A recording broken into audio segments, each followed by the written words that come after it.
يا هلا يا هلا يا هلا يا هلا يا هلا يا هلا يا هلا يا هلا يا هلا يا هلا يا هلا حن قلبي على جمعة الخير هلا حن قلبي على جمعة الخير هلا يا هلا ويا هلا ويا هلا ويا هلا يا هلا ويا هلا ويا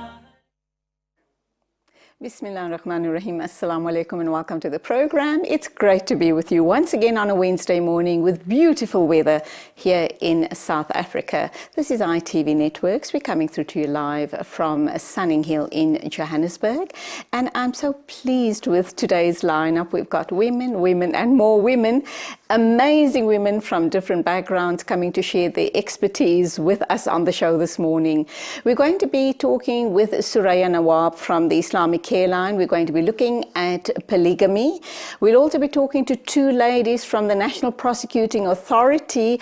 They're going to tell us how to navigate yourself if you have to appear in court, whether you are the victim or whether you are the perpetrator, but they will tell you exactly what are the do's and the don'ts and who the people are that you contact at the courts to hold your hand through what might be a very daunting process. But first up, we are going into cyberspace. There's this whole new world out there, and the good news is that if you can navigate yourself around that area, you can be a stay-at-home mom and you can, in the process, become a very wealthy Muslimah, inshallah. To talk to us about it is another wealthy Muslimah. She is Sadia Patel. She hails from Azadville. She now resides in the northern suburbs, and she's here to share her expertise with us. Assalamu alaikum, welcome to the program. Walaikum salam wa rahmatullahi wa barakatuh. Very glad to be here. Lovely to have you here, and I'm absolutely fascinated with our off-air discussion. And I have confessed, I do this all the time, to say that I'm totally in awe of people like yourself, because I'm one of those people that's almost afraid of internet, etc. Simply because I think there's just so much going on that I'm sort of cautious about what I put out there or how I interact, because I don't want my life to be out on the net. You've got a different take on the internet, and you're here to talk about how you can stay at home and how you can be financially independent, and at the same time be able to do what you're passionate about. Yes. So Sadia, let's talk about your background and how you've gotten started being a internet savvy, and in the process you've set up an amazing, very successful business as well. I started way back in 2006. It was with a website on the topic of ADHD, which is Attention Deficit Hyperactivity Disorder. And I had that website for several years. Then I sold that. And I was editor. You sold it? I sold it, yes. So who'd buy a website that you've set up? So basically what you do is you put it in an online marketplace and set a price for it, and then people that are interested bid on it, and then you sell it to the highest bidder. Wow. Yeah. So you can Did you think take that was possible? No, at the moment when I started it, I had no idea. I just did it out of a personal interest and just to see what's possible, learned a lot along the way. And then sort of lost interest in the topic, and I like working with something that I'm passionate about and interested in. So I decided, okay, it's time to move on to greener pastures, something different and new. So I put that website up for sale and then moved on to something else. You come from a psychological background. You've got a diploma in psychology, and you're going to tell us what else you've studied for. And there's been this amazing shift, or rather an extreme shift from what you learned, what you kind of went to school for, and where you're at now in your life. Let's just understand your background and why this shift was necessary. I think in the process of starting that website, and then later on I went to become the editor for the Bella Online, which at that time was the 4th largest website for women, the editor for the Islam site and for the marriage site. And along that, I think that's where I found my real passion, because I realized I had a passion for marketing, especially internet marketing. And to me, just the process of learning how to write emails that convert and learning how to put yourself out there in a way that provides value to the people you're serving, that I found was just fascinating. And the more I delved into that, the more I enjoyed it. And I think that's where the idea to start this business came from, was sharing what I had learned along the way with other women. And then the beginning of this year, last year, the beginning of 2017, I really saw the need in the Muslim market, because there's a tremendous need. People want to learn, how do I earn halal income online? And there wasn't anybody really providing that sort of information.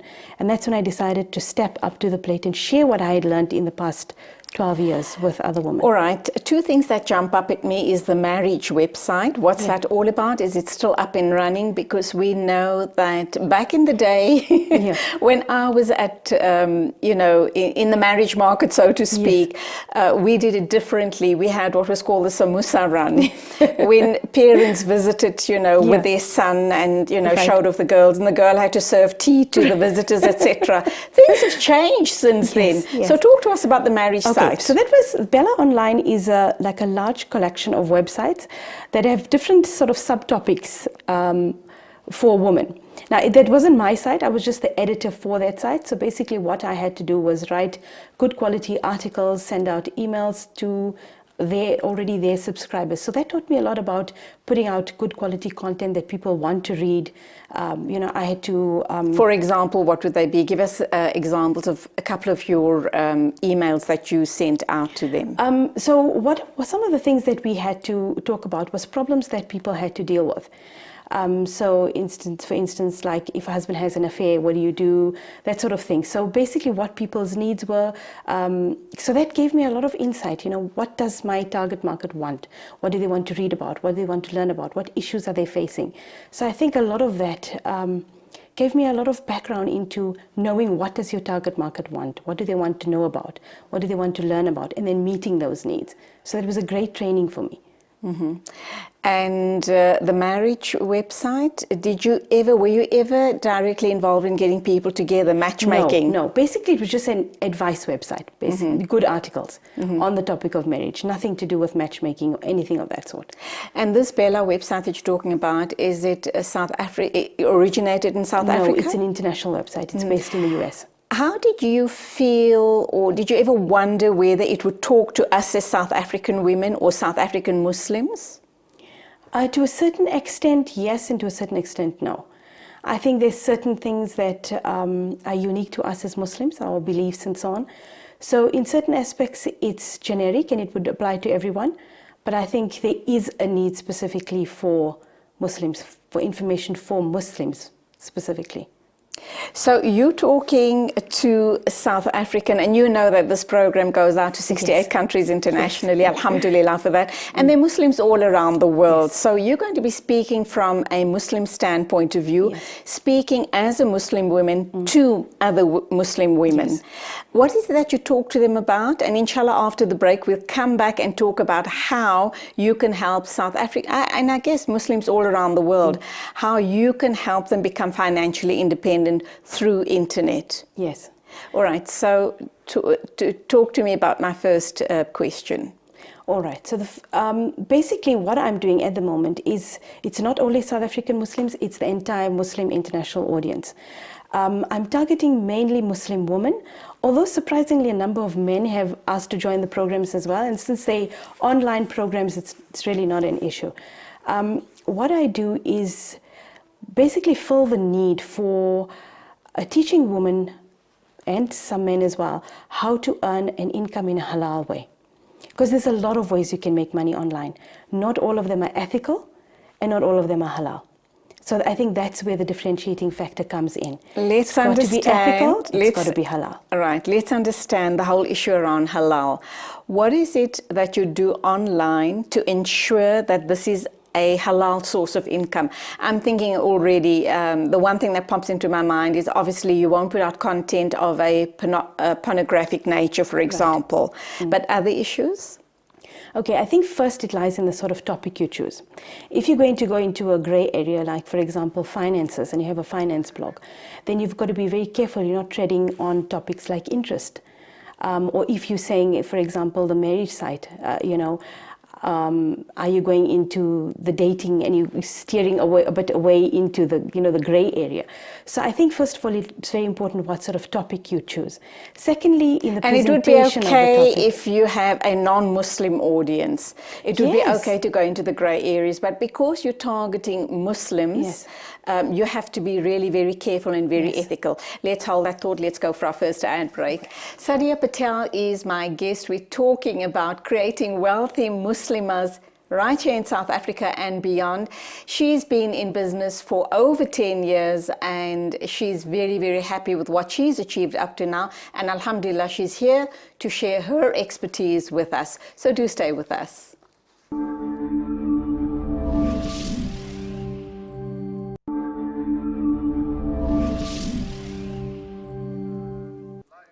Welcome back. If you've just tuned in now, I'm talking to Sadia Patel.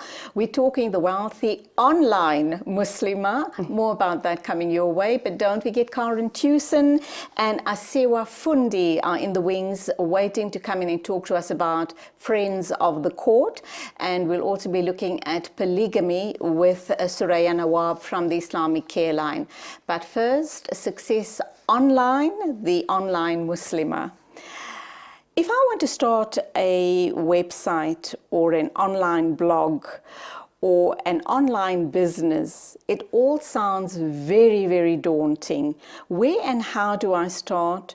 Whom do I go to? And what sort of initial startup costs do I need to prepare myself for? All right, that's a huge and loaded question. Okay, so the first thing I would say is start with what interests you. Because people often say, what do I start a website about? So I think the biggest thing is to start with a topic that you're interested in and something you're passionate about. Another thing that holds people back is technology, and really that's not anything to be afraid of, because the amount of tools and resources that exist today, really it's a matter of point and click. If you have someone to guide you through the process, it is easier than ever to be able to set up a website. And I guess that's where you come in, because let's assume I want to start up. This sounds very, very lucrative to me. And I decide, okay, I want to start an online business. And I don't have a clue. What do I do? Where do I go to? How do I start it up? And initial costs, as I've just asked you a minute ago. I come to you, what are you going to do for me? Right. So the first thing I would do is have you sign up for my free newsletter. And then through that, I take you and guide you through the whole process. If you want to go deeper and purchase products, well and good. But if not, just the free information that I provide on my site will give you a very good start with where you are. And your site is called? It's wealthymuslimaacademy.com. Okay. What would my startup costs be? How do you determine what my business, my online business is going to be worth?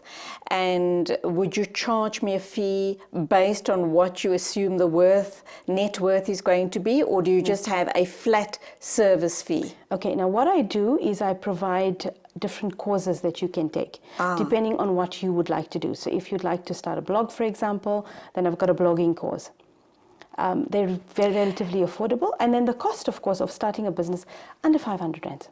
Literally under 500 rands, you can have your domain name, your hosting, and your website set up, and that's your start. So what happens if I get stuck somewhere along the line, or the money just ain't coming in a couple of months down the line? What do I do? That's where a lot of people do get stuck, and that's where it helps to have someone to guide you through. Because the problem is not that there isn't information online, the problem is there's too much information online. And people don't know, there is so much, where do I start? And I think it's that information overwhelm that just has people freezing and they don't know, where do I go next? All right, let's assume I have a brilliant idea and I come to you. How would you decide whether I should go the blogging route or promote an actual business online? Because I understand that even food bloggers and other bloggers do earn money. Yes. How do they earn that money?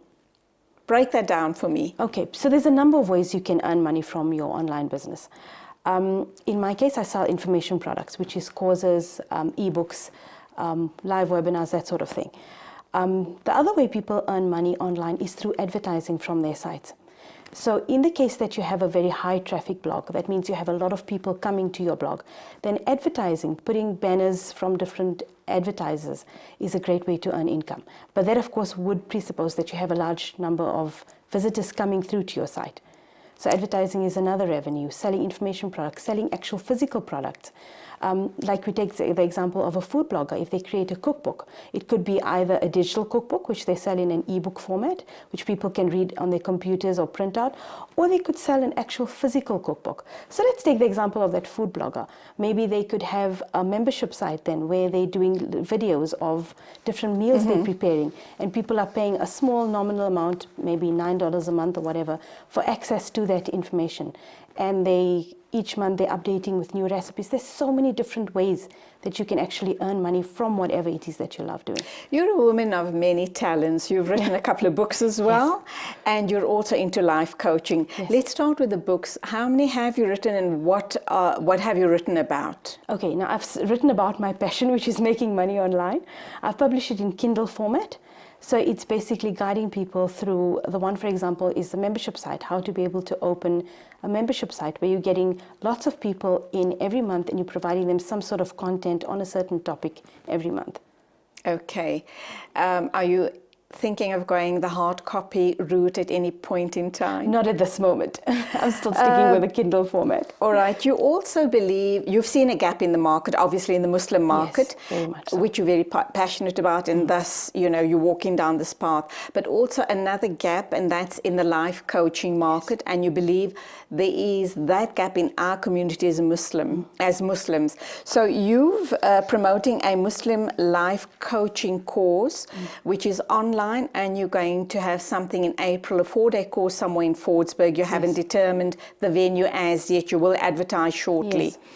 How's this course targeted at the Muslimah going to be different from your regular life coaching course that you attend possibly anywhere? Right. I think in the process of doing this myself, I've attended done 4 other life coaching courses. And I think one of the biggest things, the biggest problems, is that the beliefs that are taught are totally contrary to Islam. Let's take, for example, the belief that you are the creator of your own destiny. Now, in Islam, that goes completely contrary to taqdeer. I believe we are co-creators in our own lives. We can't control everything that happens to us, but we can control how we react to it. So I think a lot of the coaching courses, if you go and you adopt those beliefs that are taught there, and which you then pass on to your clients, those beliefs go completely contrary to our fundamental beliefs.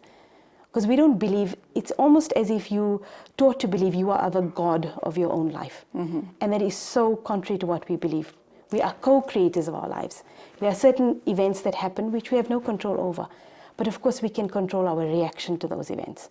Motivational speakers and life coaches often talk about self-affirmations, positive self-affirmations. Your view on that issue, where you talk to yourself in the shower and, keep telling yourself how great you are and how successful you are, etc. How do you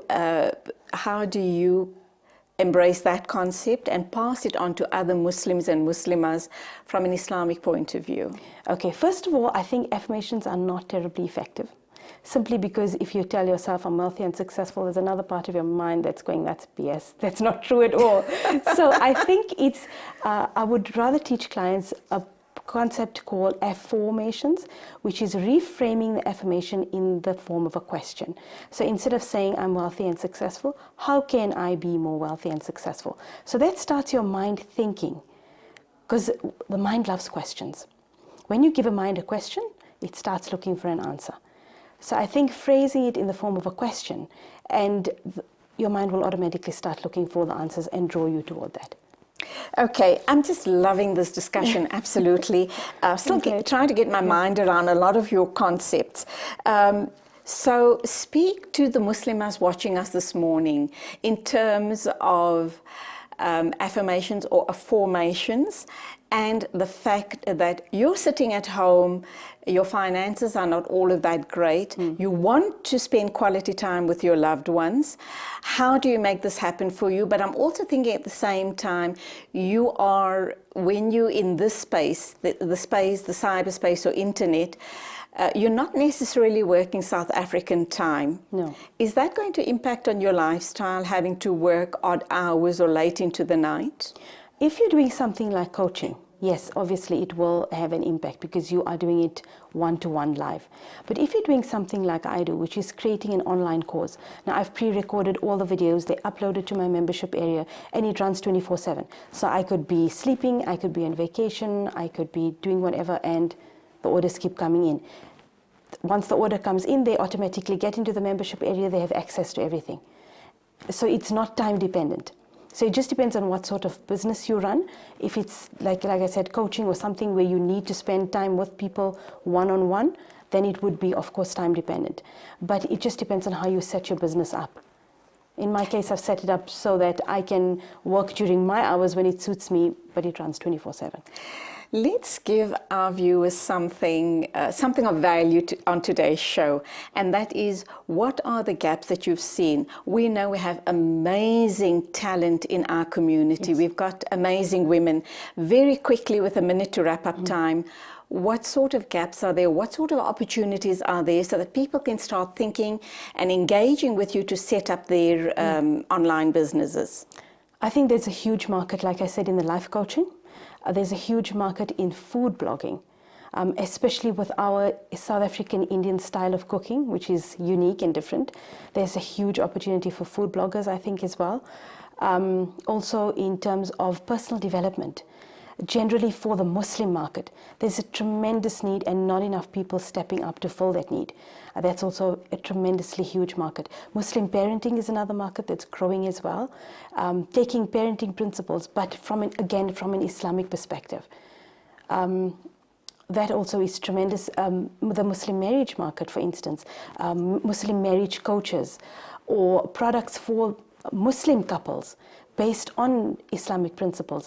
Tremendous need for that as well. I should imagine pre- and post-marriage counseling for the Muslim Ummah, inshallah. And it's growing tremendously online. In the UK and US markets, it is just exploding. And that's where we leave it. One take-home message for our viewers this morning, what would that be?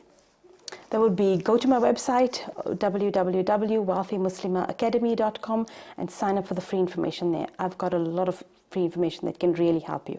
I certainly am going to your website today. Shukran very much for coming in. Thank you for sharing your expertise and knowledge. And we do hope that you're going to get a whole host of Muslimas signing up and becoming financially independent, inshallah. That was Sadia Patel talking to us about how you can become a wealthy online Muslimah. Go to her website and see how it's done. She says it's quick and easy, so let's see. Still to come, we're going to talk, obviously, polygamy with Suraya Nawab, and then, of course, Karen Tewson and Asewa Fundi are standing by to join us.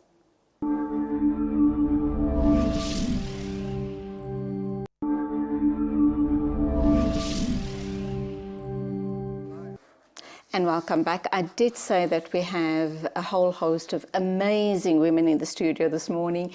And the next two girls are Karen Tewson and Asewa Fundi.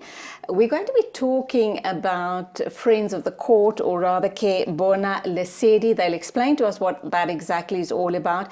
But these amazing women work with other women and other people who are in a very helpless and hopeless situation when they have to take a matter to court. And if it's the first time that you're taking an issue to court, I don't even want to apply my mind to think how daunting that can be for you. So they're here to talk to us about just what it is that they will do in terms of support for you, so that you can go in being more empowered and hopefully winning the case.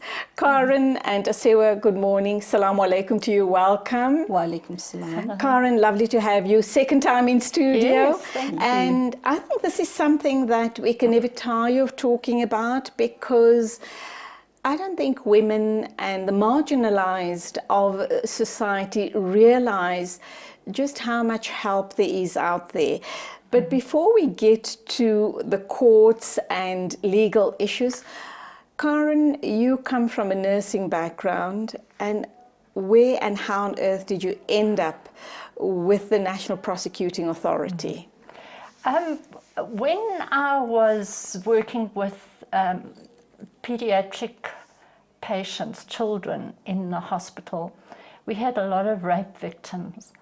And in those days, there wasn't any support between a patient that had been raped and molested young, very young, and then what the consequences. There was no consequences for the perpetrators, and there was a service delivery gap between a patient that comes to the hospital that's been very, very traumatized physically, emotionally, and psychologically, and nothing to support them if they had to go to court.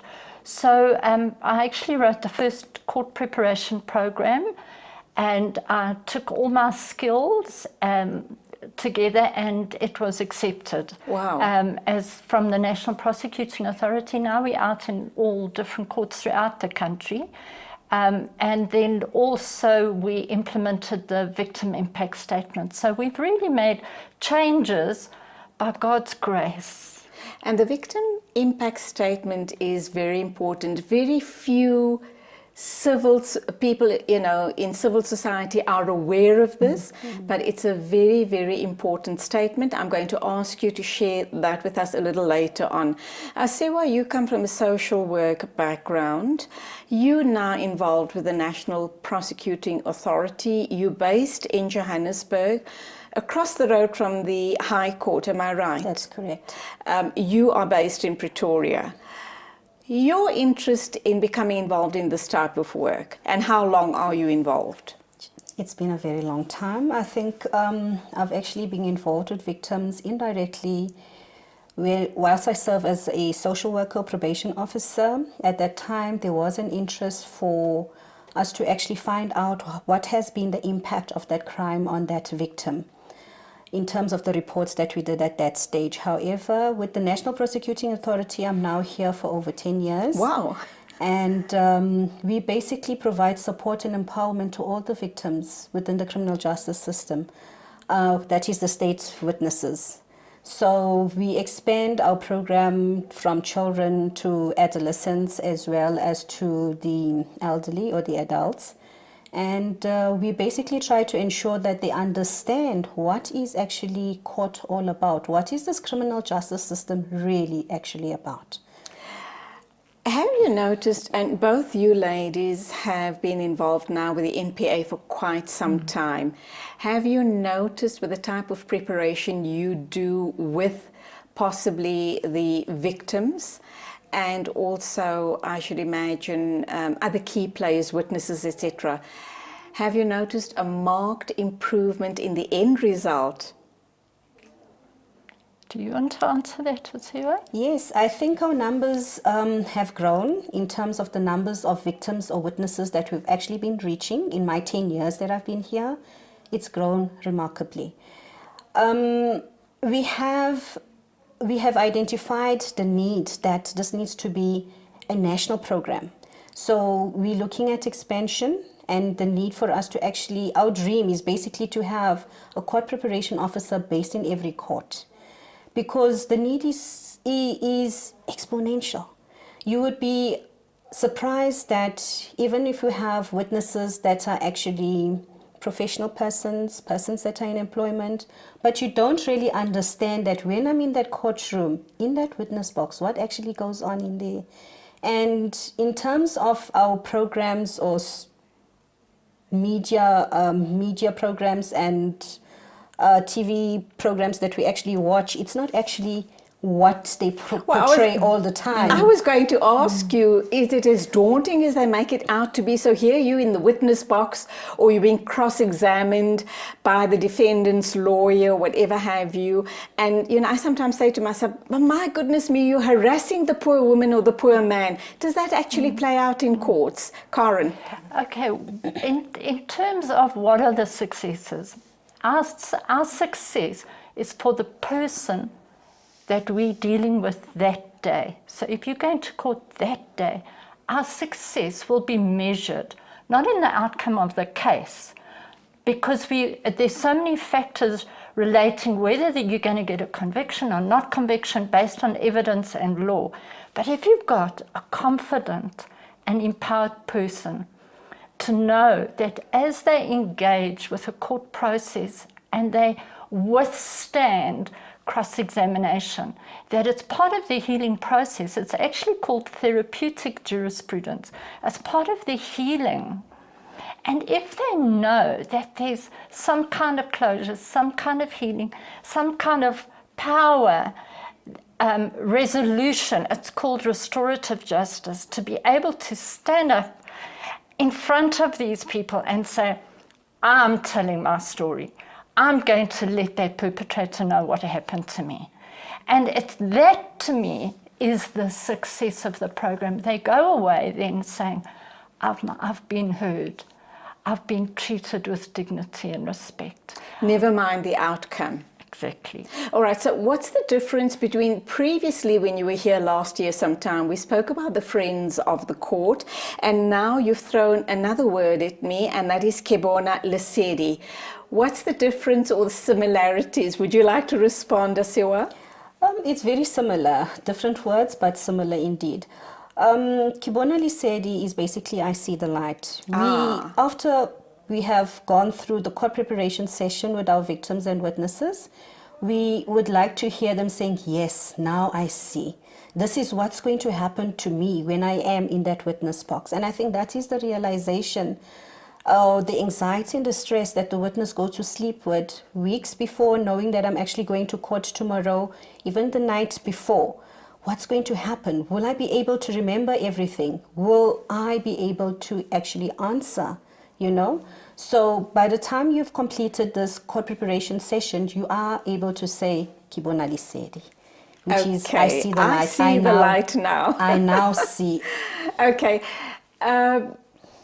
I should imagine, you know, as women, and you spoke about the rape victims that you came across in your years as a pediatric nurse, you're obviously reaching out to women that find themselves in helpless and hopeless situations. They're victims of abuse, all sorts of abuse.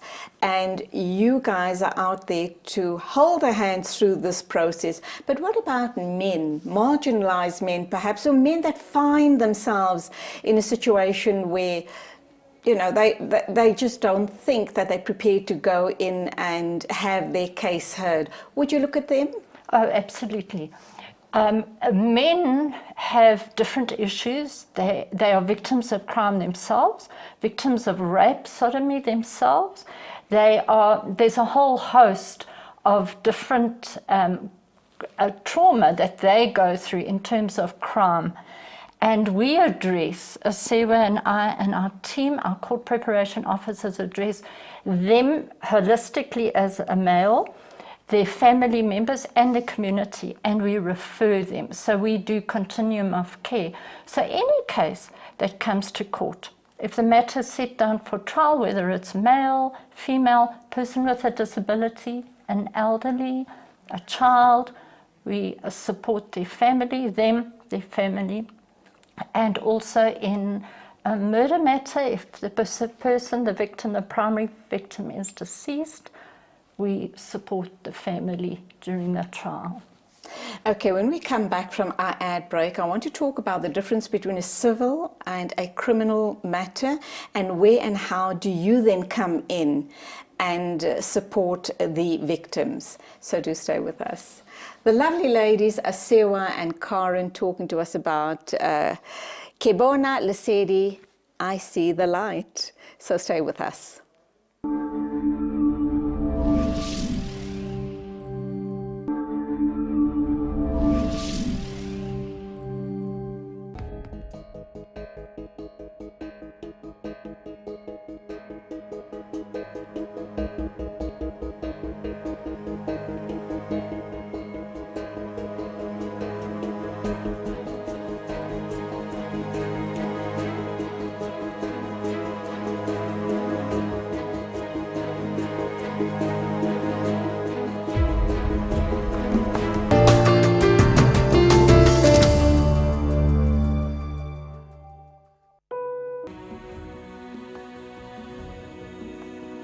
My name is Rosie, your court preparation officer. You might be feeling scared, anxious. Sometimes when it's your first time to court, you don't even want to testify or to give testimony. But I'm here to tell you, relax. I'm here to assist you, support you throughout the whole court process today. I'm going to empower you by using the court preparation tools, and I'm going to help you to reduce your stress, make you feel comfortable and ready to testify. To make you comfortable, I'm going to take you to the kitchen or cafeteria.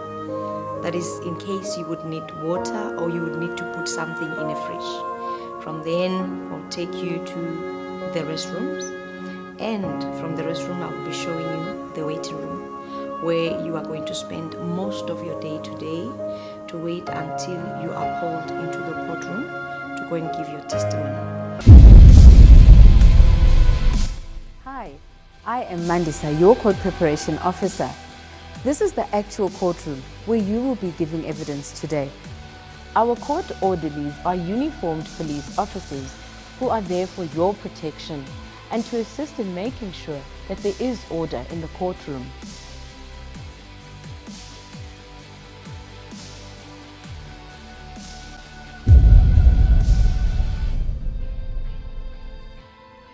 This is where the accused or perpetrator will be standing or seated.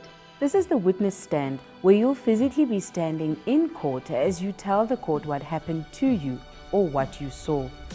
Please ensure that you are comfortable at all times whilst in the witness stand so that you can concentrate on answering all the questions to the best of your ability and telling your story step by step. If at any time you should feel uncomfortable or tired, just raise your hand. This will alert the magistrate and he will grant you permission to speak. You can now go ahead and ask for permission to be seated or for a short break. Next to you will be a court interpreter. Our court interpreters are trained professionals who will interpret what is being said by all the court role players from one language into your preferred language. Once in the witness stand, the magistrate will ask you to introduce yourself and take an oath or affirmation. This is a promise to tell the truth. If your religion does not allow you to take the oath, you have the right to promise to tell the truth by making an affirmation, as guided by the magistrate through the interpreter. The magistrate is the presiding officer of the court. He is the one who listens to all the evidence from all the witnesses carefully and makes a decision. He is a neutral person who has no prior information about the case. He listens to all sides and gives a decision based on all that he has heard.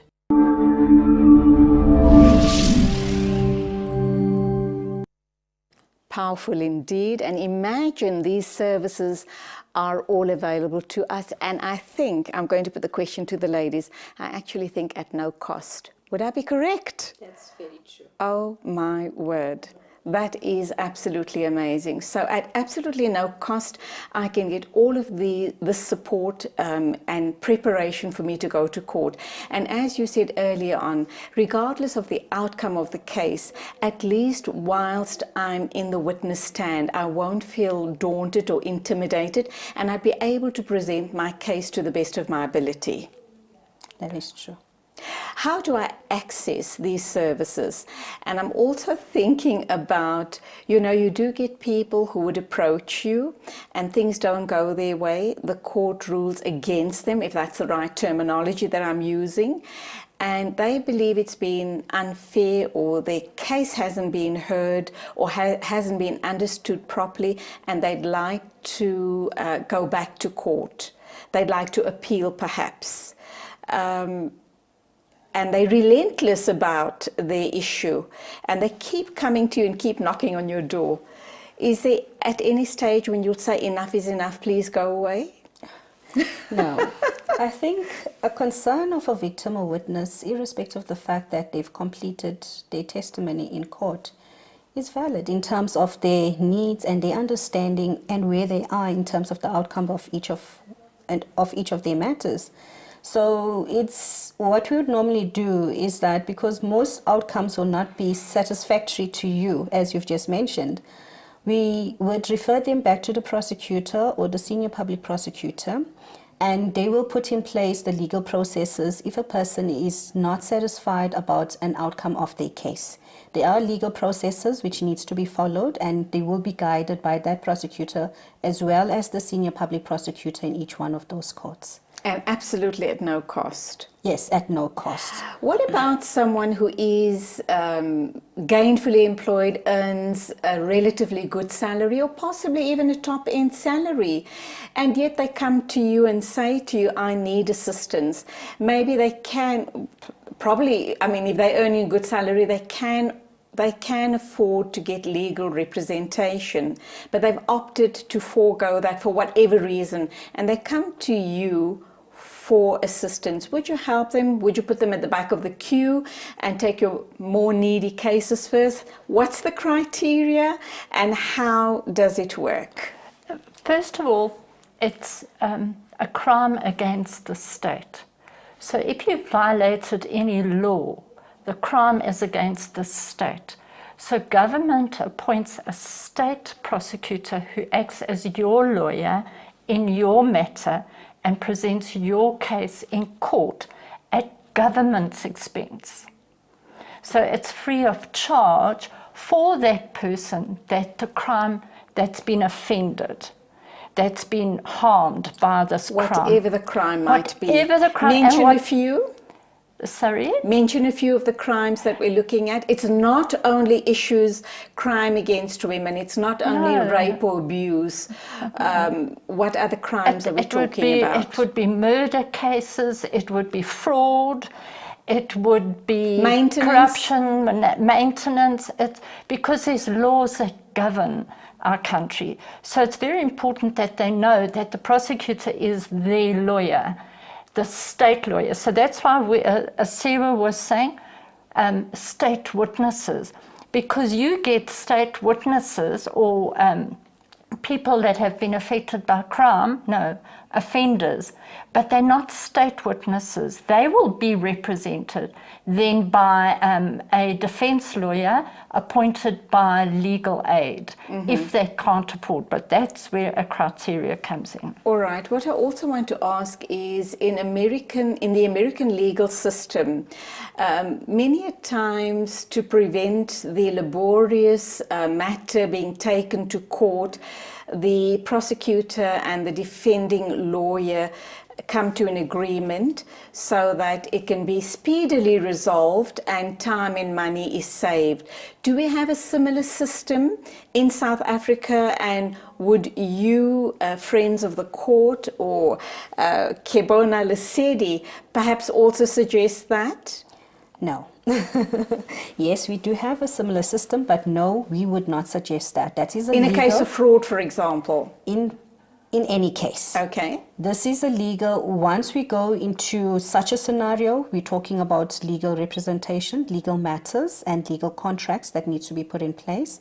And that can only be done in terms of the senior public prosecutor or the prosecutor that will be assigned to each matter. So in terms of us, what we do is once they have resolved or they are in their consultations in terms of the scenario you've just pointed out, we will provide support, empowerment for the victims or the witnesses of those matters. Is there ever a case where people come to you and you say to them, this is very trivial, the prosecutor or the magistrate is going to throw it out of court? Have you ever had such situations? I need to clarify something. In terms of the merits of the case, the facts of who, what, when, how, and why, is not our role. It's the prosecutor's domain. Right. Because we don't want defense saying that we're actually leading and coaching witnesses on what to say. We can actually be held liable for obstruction of justice, that we don't want to be seen as interfering with and overstepping our professional boundaries. So, but if an issue is raised, we would refer them to the right person, refer them to the prosecutor. And also there is a system called alternative dispute resolution, where the prosecutor would make a decision on that. Okay, unfortunately, we've just got a minute to go. Any criteria if I want to, if I want you to assist me to prepare me for court? Do I need to first lodge my issue with the with SAPS, and do they give me a case number? How does that work? But very quickly. A case will need to be opened, and as soon as that has been opened, SAPS refers it to the National Prosecuting Authority.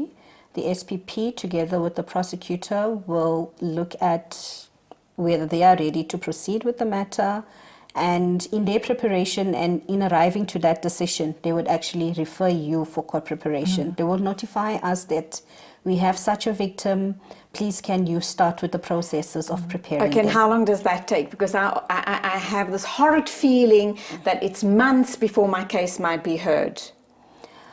Not in terms of the way we've been working, our timeframes have been decreased. Okay, unfortunately, that's where we leave it. Thank you indeed for the amazing information you've shared with us today. Amazing, is it not? Well, you can go to the website and hear and read up on it, and of course, get in touch with the ladies for Ke Bona Lesedi. I see the light.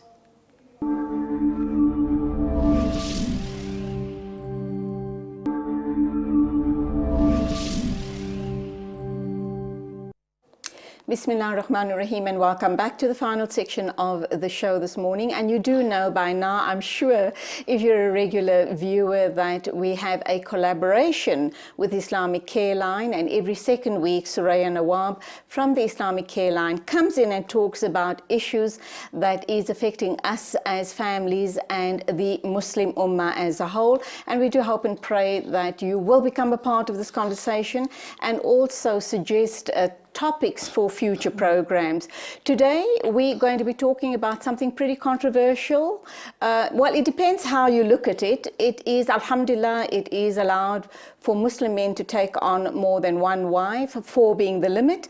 And of course, we are talking polygamy. Let's look at the issues around polygamy, how it impacts on the first wife, how it impacts on the second and subsequent wives, and how it impacts on the family structure. So we're going to try and unpack all of that. We do hope you will become a part of the conversation on the open line.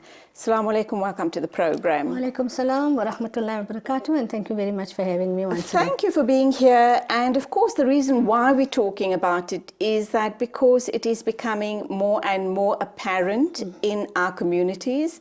And in this modern day and age, educated women would probably say, no, definitely not, I will not agree to that. But by the same token, we also know that a husband doesn't need the permission of his first wife to take on subsequent wives. So the only option then left to the first wife is to ask for a divorce. We hope and pray, inshallah, it doesn't get to that point, but some women will just not stand for that. So when we talk polygamy, it comes with a whole host of dynamics that doesn't just impact on the husband and wife, there are a whole host of role players. How do you move forward?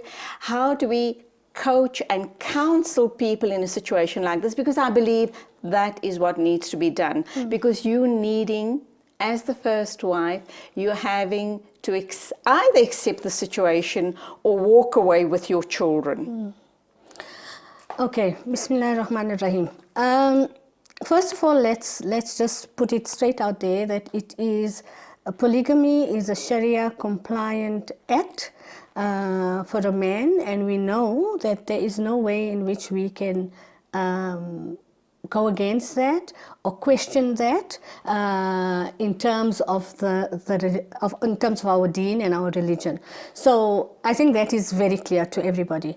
My problem is that from what we see at the Islamic Care Line, and what we've seen over the 25 years is the way that the polygamous relationships are, first of all, entered into. Secondly, the impact that it has on the first wife or the second wife or any other significant other in that relationship. And thirdly, the impact it has on the family. And lastly, the impact it has on communities and societies, because when you travel to a lot of Muslim countries, and you or you read up a lot about what is happening there, or even watch programs, snippets about Muslims living abroad in Muslim countries, polygamy is not such a big issue. It's part of a lot of the lives of the people, of the communities, of the marital relationships there, for various reasons. My big challenge is that from what we see at the Islamic Airline, there are very few men who are actually entering into second, third, or fourth relationships for the correct reasons that are expounded in our deen. And people will use religion to justify all their actions, and when it suits them. So you'll find a lot of people saying, yes, but our Prophet ﷺ did it, you know. But if you look at his marriages, besides Khadija radiallahu anha, she stayed married to him for 25 years. The exception only came after her death, when he started taking on other wives. And if you look at the history, and I suppose this is not the program to look at his life history, sallallahu alaihi wasallam, there's a reason for him marrying each one of the subsequent wives. What we know, just very quickly, there were issues around political alliances. Yes. It was issues around the widows, the war widows. Yes. There were issues around other widows. Yes. There were issues around, because of the wars, Yes. the women outnumbered the Yes, men. yes. So to give these women dignity, support, shelter, love, Yes. protection, all of those issues were in play, and inshallah will still be in play Yes. till the Yes. end of time, Yes, but absolutely. for the right reasons. So for me, my first challenge is that today what we see in terms of the cases of Islamic Airline is that is not happening. Most of the time, the second spouse or any subsequent spouse is younger than the first wife, is more A trophy wife, perhaps. Well, you know, but that also comes with its challenges and its reasons. Right. You know? However, somebody asked me this morning, so if you're going to talk on polygamy, then are you for or against it? And I looked back and I said, you know what, I'm neither for it nor against it, because of the situation and the circumstance that this couple find themselves in. So in some instances, it would actually be advisable for the wife to enter into a polygamous relationship, and various reasons. Again, either she's totally dependent on the husband. A very big reason is that she still loves and cares for this man. Okay, so he's gone out and done something that is abhorrent to her, that is degrading for her, because we know that When a man, Maaf for the interruption, when a man is involved in an extramarital affair or takes on a second wife, the poor woman goes through an identity crisis. She thinks that there was something wrong with her. the feelings of inadequacy. Absolutely, and that's the reason why he's gone out to Yes. get a second or third That's wife. the immediate thought. I And- wasn't good enough. You see? Absolutely. And so it breaks down that first wife to the extent where she either gets very angry or she becomes totally submissive. And in that frame of mind, she cannot be expected to make a rational decision for herself in terms of her life going ahead. And you asked about how do we move forward and how do we counsel people in these situations. What we do at the Islamic Airline is we first try and settle this woman in terms of her feelings, in terms of her self-concept, enhancing self-concept and self-confidence, becoming Self-worth. self-aware and becoming and actually embracing self-worth to the extent that, you know what, it hasn't been my problem, you know, that he's gone out. I was not inadequate in this marriage for him to. So we explore all those things with her, and when she's ready, then we call the husband in, or she coaxes her husband to come in for counseling as well. And surprisingly enough, there have been many cases over the years where women came in and said, he's gone out and taken another wife, or he's having this extramarital relationship and he's threatening to marry or remarry, and you know what, I really want out of this marriage. I want you guys to help me to go through the whole talaq process, and how can we do it, and so on. And they're very adamant that that's what they want. Over the years with the Islamic Care Line, we also found that when women make irrational decisions on the spur of the moment or on impulse like that, and you don't blame them, as we said, because their mental state is actually not in a rational space at that time. 2, 3 months, 4 months down the line, we found that women then become really, really very lonely, pining for the husband that they still love, you know, because of the abrupt end to that first marriage.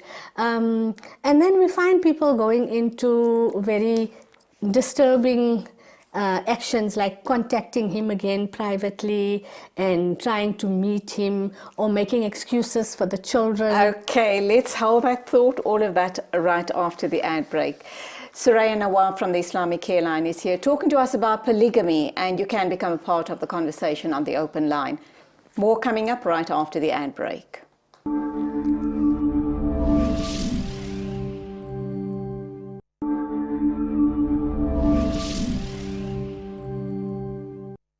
We're talking polygamy with Soraya Nawab from Islamic Care Line, and don't think there's going to be enough time to exhaust this discussion.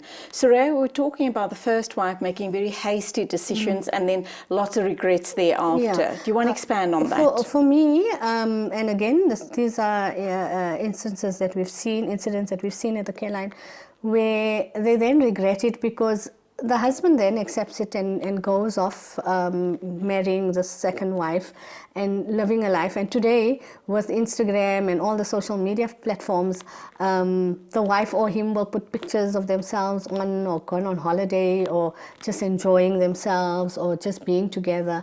And because she has not resolved her own inner feelings, the first wife, and because she has not really come to terms with what has happened in her relationship, and many things can bring on the case of a second marriage or polygamous marriage entering into this marital relationship, because she, in anger and in haste, she just said, I want nothing to do with this man. It becomes very difficult for her then to be living on her own, and that is why.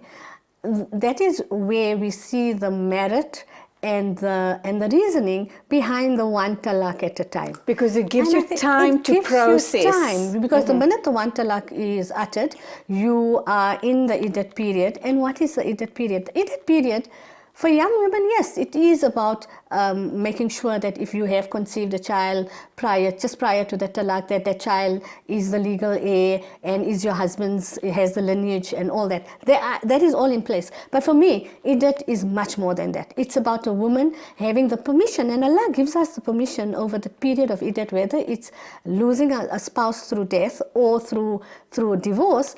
That period actually gives you the time to think things through, to look at yourself, to take care of yourself, to make sure that you're going to be comfortable and self-confident enough to move on after that iddat. And for me, in a polygamous relationship, that is exactly what it is. So what we do at the Care Line is, if somebody is adamant that this is the way they want to go, then obviously, you know what, the problem is theirs. We can't own the problem or the challenge. We can only help them probe and explore possibilities and a way forward. And if they still at the end of that think, and then the husband does come into the counseling as well, and they decide, and then many times the divorce goes through. There are times, however, where through the counseling process she realized, and he realized, the husband as well, that the best thing is not to just, and in 90% of the cases when husbands want to take on a second or third wife, you'll find that they'll say, I still want you. I still want my first wife. I'm not going to do anything about severing the relationship between us, because you have my children and I've been happy with you, but for whatever reason, I'm going on. The whole issue in the spotlight is on the first wife. Yes. Also, there's the issue around the second wife being almost marginalized. She doesn't get taken to the main family functions, Yes. etc. But we also mustn't forget the children in the process, Yes. because they're also very hurt about the whole process, because they now are in their heads, they're thinking, when my father has subsequent children from the other wife, what's going to happen to our inheritance? What's Yes. going to happen about our care and so forth? But the first reaction of the first wife Yes. is absolute outrage and anger, to the point where she'll kick her husband out of the bedroom, won't allow him his marital privileges. He then feels justified in having done what he has, Yes. and then ends up spending more time with the second wife. So you're actually, as the first wife, defeating the whole objective. Yeah, I think the best advice I can give to anybody in a relationship that is turning into a polygamous one is to just step back. Yes, you can be angry and you can be resentful and you can be hurt and you can feel really inadequate, as we said, but you know what, give yourself time to process it and to think it through, and places like the Islamic Care Line are a perfect way of space to do it in, because you have the privacy, you have the confidentiality, and you have trained counselors that will take you through the process before you make a final decision, as hurtful as it can be. And as you mentioned, some of the actions that a first wife will go through and be very vigilant about is that you can, keep boundaries about the bedroom, about trying to be revengeful in whatever, not cooking the meal that he likes anymore, or being very rude or abusive, verbally abusive to him in front of the kids, or also speaking to the kids. To the second wife. Yeah, and to the second wife, calling the intending second spouse, and for me, you as a first wife have no business about who she is, what she is, how your husband contacted or how she contacted. That is wasted energy. That for me is wasted energy, because all often that time and energy you can put into yourself. You often find the first wife saying things like, she stole my husband, Yeah. she should have known better, men are men, they would make advances to other women. Could she not have applied her mind and realized he's a married man? So she encouraged him and she's at fault. So this is the thinking going through the mind of the first wife. And I think that needs to change. A lot of what we're saying here is that because it's becoming such a reality in our communities, whereas again with the care line many years ago, we would see many men having affairs rather than actually entering into the nikah and giving the second wife the credibility and the dignity. And so but over the years we've seen that it's changed. Maybe it's social media, maybe it's programs like these on radios, community radio stations and ITV, for example, that people are opening their minds up and saying, you know what, if I really want to do this, rather than committing zina,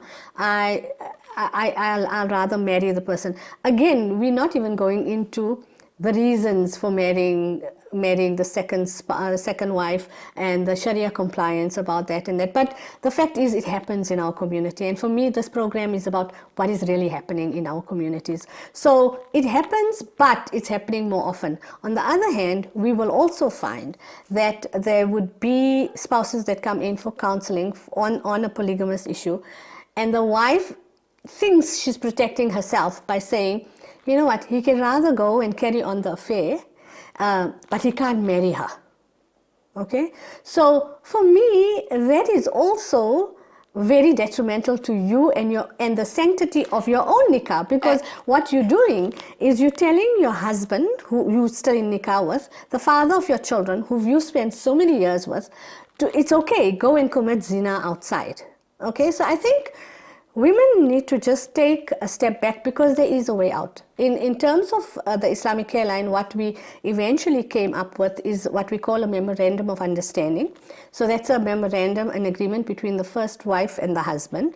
And she really has the upper hand in terms of this whole, and it can be a legal agreement that can be attached, a legal contract. It can be attached to their legal marriage, ANC contract and all that.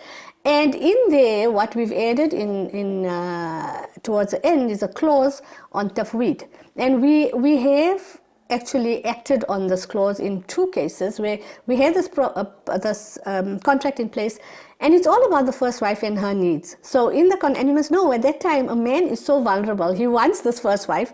He wants to remarry somebody else.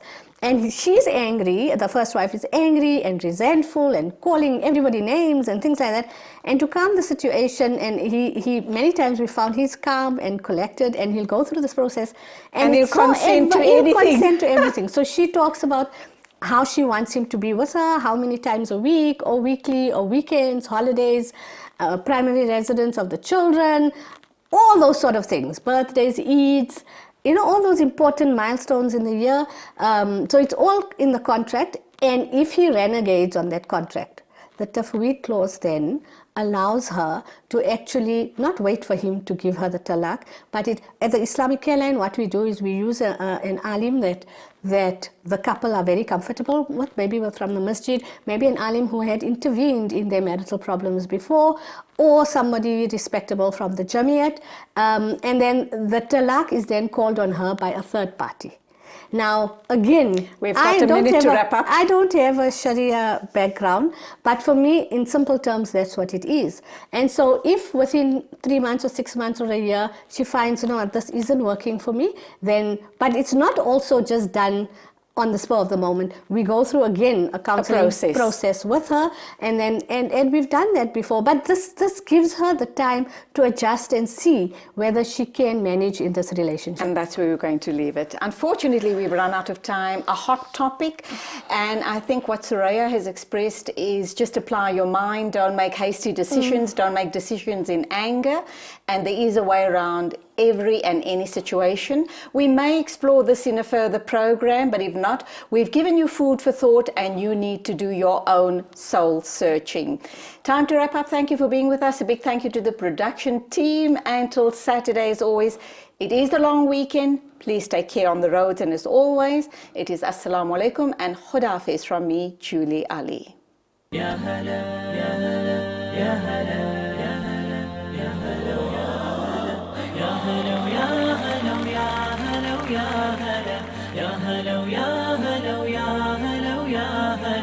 حن قلبي على جمعة الخير هلا، حن قلبي على جمعة الخير هلا.